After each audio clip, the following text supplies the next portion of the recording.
नमस्कार, आप देख रहे हैं न्यूज 18 बिहार झारखंड और मैं हूं आपके साथ लक्ष्मी। रांची से बड़ी खबर, हाईकोर्ट में लालू प्रसाद मामले में सुनवाई। सीबीआई की सजा बढ़ाने की याचिका पर सुनवाई।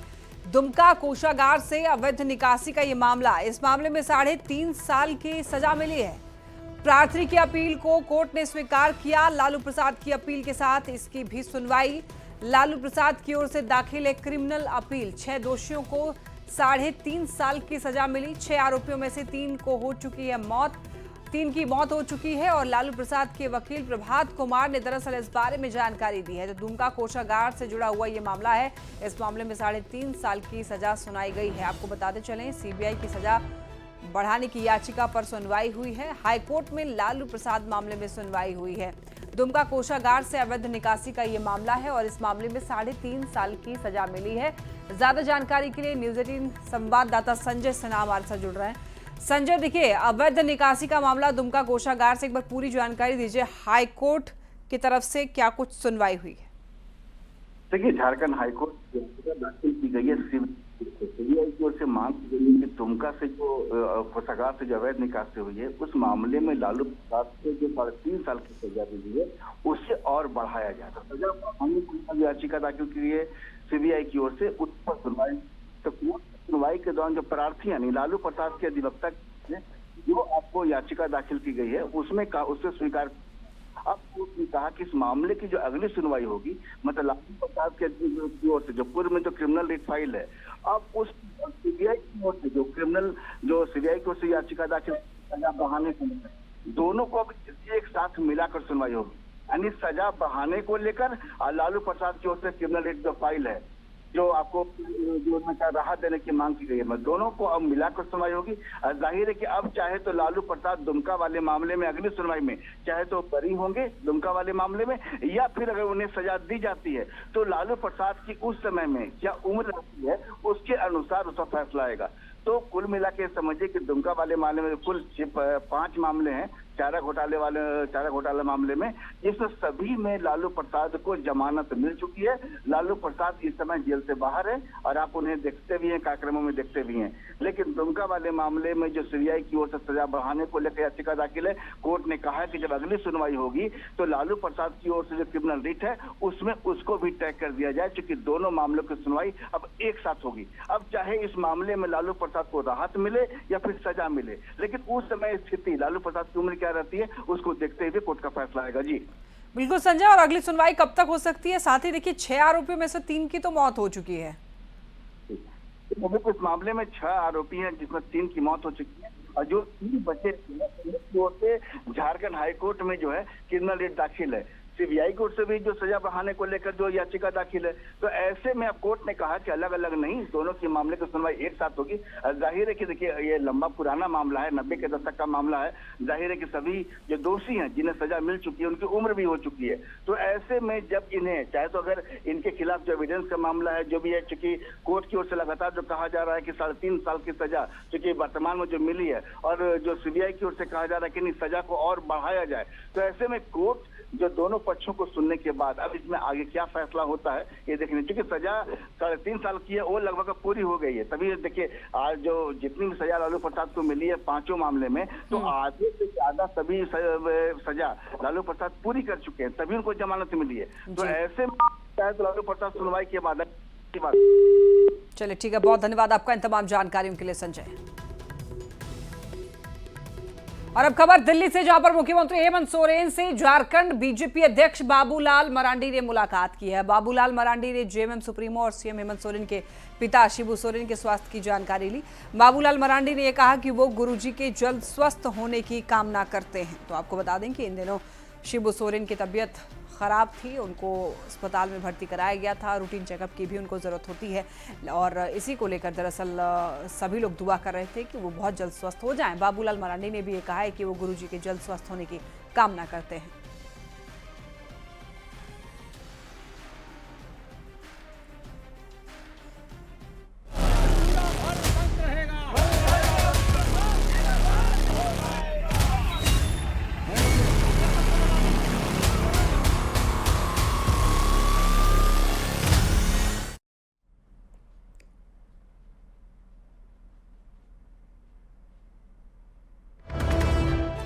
इस बीच एक बड़ी खबर मिल रही है राजस्थान के चूरू से। चूरू के रतनगढ़ में एक प्लेन जो है वो क्रैश हो गया है। चूरू में वायुसेना का प्लेन क्रैश होने की खबर मिल रही है।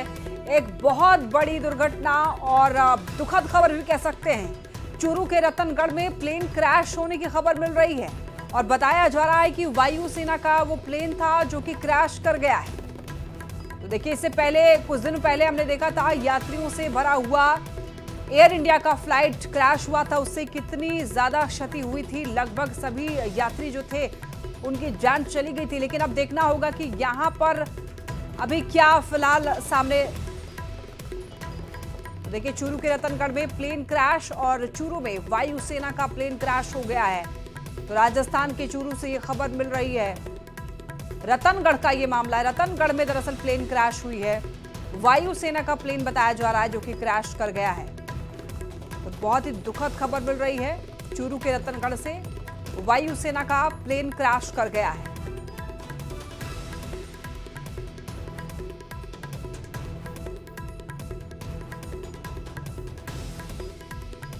देखिए, अभी जो खबर मिल रही है वो राजस्थान से खबर आ रही है, राजस्थान के चूरू से। चूरू के रतनगढ़ का ये मामला है। रतनगढ़ में प्लेन क्रैश की खबर है और बताया जा रहा है कि वो जो प्लेन क्रैश हुआ है वो वायुसेना का प्लेन था जो कि क्रैश कर गया है। हालांकि इसमें कितनी क्षति हुई है ये देखिए, तस्वीरें आ गई है। सबसे पहले न्यूज़ 18 पर ये तस्वीर मिली है। जो प्लेन क्रैश हुआ है उसकी ये तस्वीर आपको दिखा रहे हैं टीवी स्क्रीन पर। थोड़ी राहत की बात ये है कि देखिए, ये तस्वीर आप देख सकते हैं। यहाँ पर आग की तस्वीरें भी आप देख पा रहे होंगे। पूरी तरीके से जल गया है प्लेन और धुएं का गुब्बार उठता हुआ भी आप देख सकते हैं। आसपास के जो लोग थे वहां से गुजर रहे थे वो वहां पर पहुंचे हुए हैं, देख रहे हैं।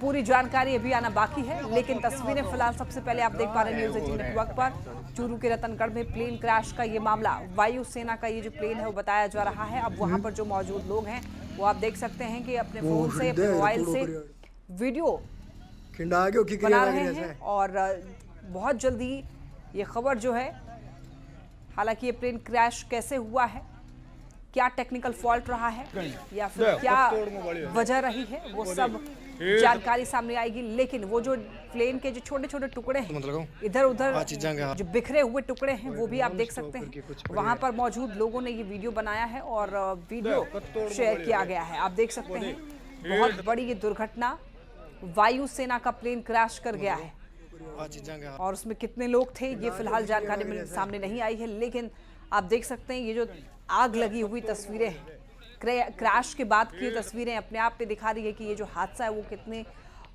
दुखद है और कितना बड़ा ये हादसा है। साथ ही एक तस्वीर टीवी स्क्रीन पर आप देख पा रहे हैं जो कि इधर उधर टुकड़े बिखरे हुए हैं प्लेन क्रैश होने के बाद के, वो भी आप देख पा रहे हैं। अब आसपास कितने लोग वहां पर मौजूद हो चुके हैं हादसे के बाद। सभी लोग अपने फोन में हादसे की जो तस्वीर है वो बना रहे हैं, वीडियो वहां से निकाल रहे हैं और इसे शेयर किया जा रहा है। चूरू के रतनगढ़ में प्लेन क्रैश की खबर मिल रही है। ये एक्सक्लूसिव तस्वीरें न्यूज़ 18 बिहार झारखंड आपको दिखा रहा है।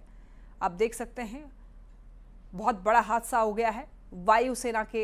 वायुसेना का जो प्लेन था वो क्रैश कर गया है भानुदा गांव के पास। दरअसल ये जो फाइटर प्लेन जो था वो क्रैश कर गया है भानुदा गांव के पास। प्लेन क्रैश के बाद अब जितने लोग आसपास थे वो वहां पर जुट चुके हैं और वहां से वीडियो बनाकर भेजा जा रहा है।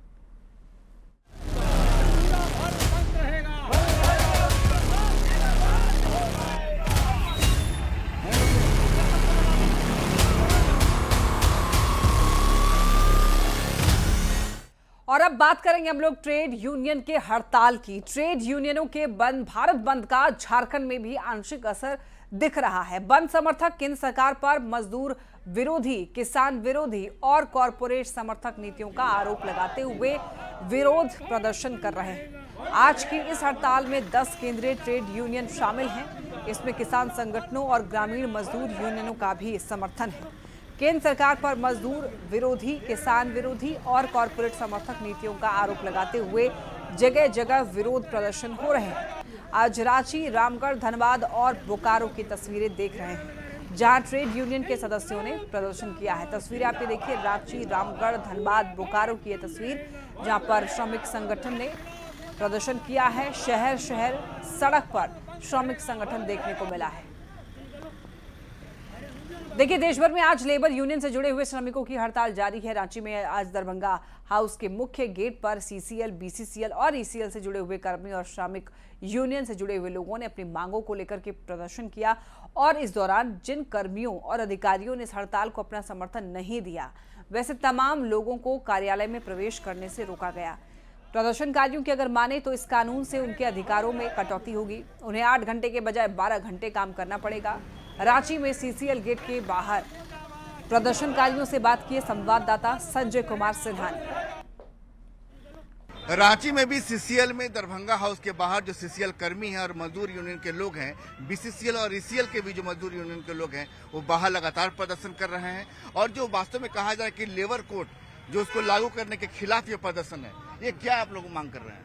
ये हम लोग को केंद्र सरकार द्वारा जितना भी पूरा देश भर का मजदूर के लिए 4 नया श्रम कानून लागू करने वाला है, जिसमें हम लोग सभी मजदूर कर्मचारी का अधिकार और सम्मान छीनने का काम कर रही है केंद्र सरकार। देखिए, ये केंद्र सरकार जो है 4 लेबर कोड जो है ये मजदूरों के ऊपर कुठारघात है। चूंकि केंद्र सरकार कोल इंडिया के जितना भी खदान है उसको एमडीओ मोड पे चलाने का प्लान बनाए हुए है। ठेका प्रथा जो है इसका हम लोग सख्त विरोध कर रहे हैं। ये प्रदर्शन कब तक रहेगा? ये जब तक लेबर कोड वापस नहीं होता है, एक दिवसीय आ जाए, पूरे भारत भर में पूरा जो है संगठित मजदूर जो है हड़ताल में। देखिए, ये प्रदर्शन जो आप देख रहे हैं, ये प्रदर्शन सिर्फ रांची के सीसीएल के पार नहीं, जहाँ जहाँ भी जो यूनियन के लोग हैं, जो श्रमिक यूनियन से जुड़े लोग काम करते हैं, तमाम लोग वहाँ प्रदर्शन कर रहे हैं। कैमरामैन संत के साथ Sanjay Kumar Sinha, news 18 Ranchi. Trade unions के हड़ताल का धनबाद में असर दिखा। निरसा क्षेत्र की सभी 14 कोलियरी बंद रही और यहां पर किसी श्रमिक की हाजिरी नहीं बनी। आज बीसीसीएल और ईसीएल सेल में इसका असर देखा जा रहा है। बंद समर्थकों ने आउटसोर्सिंग कंपनियों में भी काम बंद करा दिया है।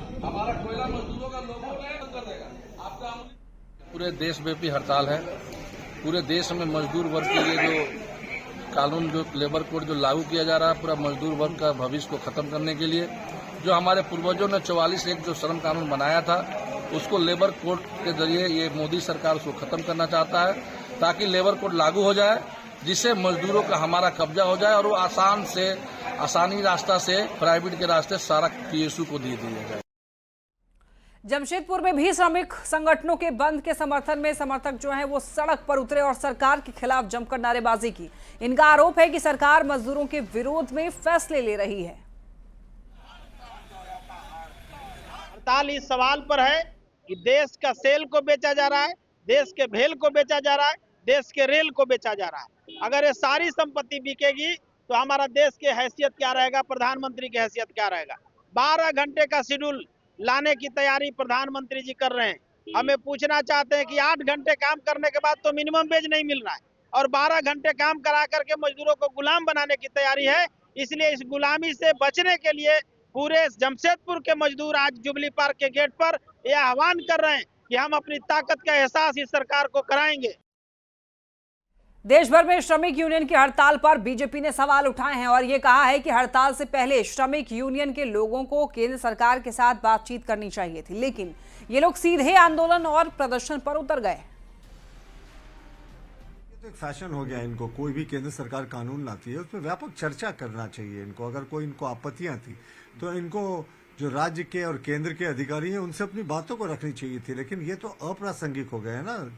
जो मार्क्सिस्ट से जुड़े संबद्ध यूनियंस हैं तो इनको सिर्फ कुछ न कुछ करके समाचारों में बने रहना है। भाई, हमारा पहला मानना है कि हड़ताल जो होता है वो अंतिम ऑप्शन होता है, पहले वार्ता होती है, लेकिन ये तो शायद अप्रासंगिक हो गए लोग हैं, तो इसलिए ये ज्यादा नॉइज करके अपने आप को सुर्खियां बटोरना चाहते हैं।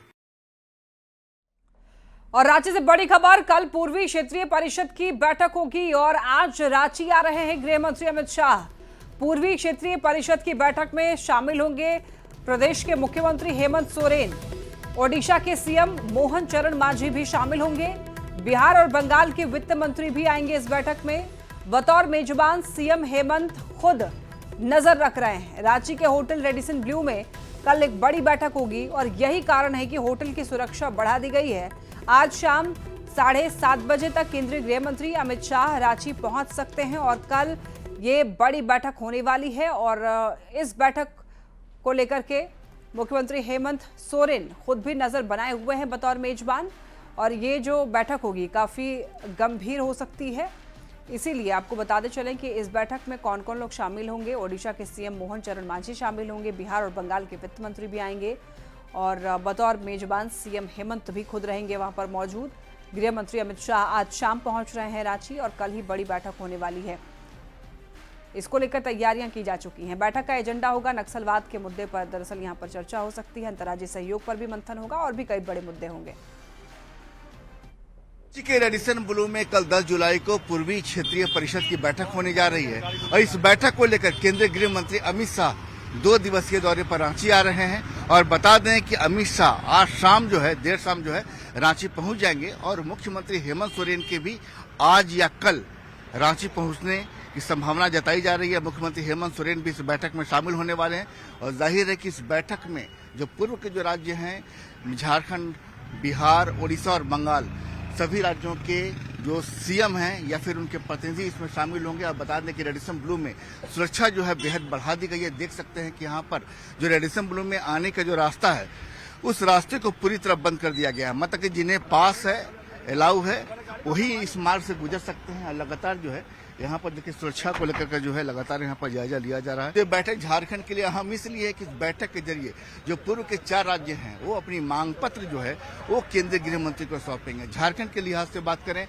तो जो बताया जा रहा है कि चूंकि अब इस बैठक में सीएम हेमंत सोरेन खुद लीड करेंगे और ऐसे में अब कोई इस बैठक को लेकर ज्यादा बोलने को तैयार नहीं है। कैमरामैन संत के साथ संजय कुमार सिन्हा, न्यूज 18 रांची। पश्चिम बंगाल के पुरुलिया से बीजेपी सांसद ज्योतिर्मय महतो ने हेमंत सरकार पर निशाना साधा है। बोकारो में उन्होंने ये कहा कि झारखंड सरकार भी बंगाल सरकार के नक्शे कदम पर चल रही है। सीएम हेमंत ने चुनाव में जो वादा किया था उससे वो आज कोसों दूर हैं। हाल स्थिति बंगाल को तो खत्म ही कर दिया है ममता बनर्जी ने, उसी नक्शे कदम पे यहाँ हेमंत सोरेन भी चल रहा है, यहाँ इसको भी खत्म करने वाला है। कैसे इसको दूर करेंगे? दोनों को भगाना पड़ेगा, झारखंड से हेमंत सोरेन को भगाना पड़ेगा और बंगाल से ममता बनर्जी को भगाना पड़ेगा। और दोनों भागने से दोनों का प्रदेश का स्थिति ठीक हो जाएगा। रांची साइबर थाने में बीजेपी आईटी सेल के खिलाफ कांग्रेस कार्यकर्ताओं ने लिखित शिकायत की है। बिहार में महिला कांग्रेस की ओर से सैनिटरी पैड बांटे जा रहे हैं। पैड पर राहुल गांधी की तस्वीर का एक वीडियो वायरल हो रहा है जिससे कांग्रेस कार्यकर्ता नाराज हैं। आरोप है कि वीडियो एडिट करके लोगों को गुमराह किया जा रहा है। सैनिटरी पैड पर राहुल गांधी की फोटो को लेकर के बवाल। कांग्रेस यहाँ पर कांग्रेस की जो कार्यकर्ता है वो भड़क गई, शिकायत दर्ज कराई है बीजेपी आईटी सेल के खिलाफ। हालांकि शिकायत दर्ज कराई गई है और लिखित शिकायत की गई है कि बिहार में महिला कांग्रेस की ओर से सैनिटरी पैड बांटे जा रहे हैं। पैड पर राहुल गांधी की तस्वीर का वीडियो जो है वो वायरल हो रहा है जिससे कांग्रेस कार्यकर्ता नाराज है। हालांकि आरोप यह है कि वीडियो जो है वो एडिट किया गया, लोगों को गुमराह किया जा रहा है।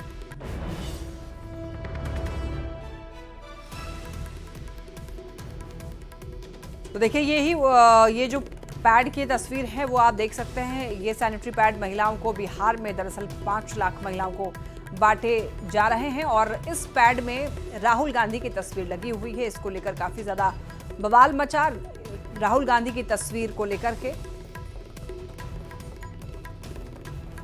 श्री राहुल गांधी का एक एडिटेड फोटो गलत तरीके से सैनिटरी पैड के साथ प्रकाशित किया जा रहा है। लगातार एक्स पे हो और अन्य सोशल मीडिया के माध्यम पे प्रकाशित करके उनकी छवि को और देश की तमाम महिलाओं की छवि को खराब करने का प्रयास किया जा रहा है। बीजेपी के आईटी सेल वाले लोग जो मॉक करके उनकी फोटो को सैनिटरी पैड में डालकर उनका नाम खराब करने की कोशिश की है, उनके अगेंस्ट हम लोग कंप्लेन करने आए हैं।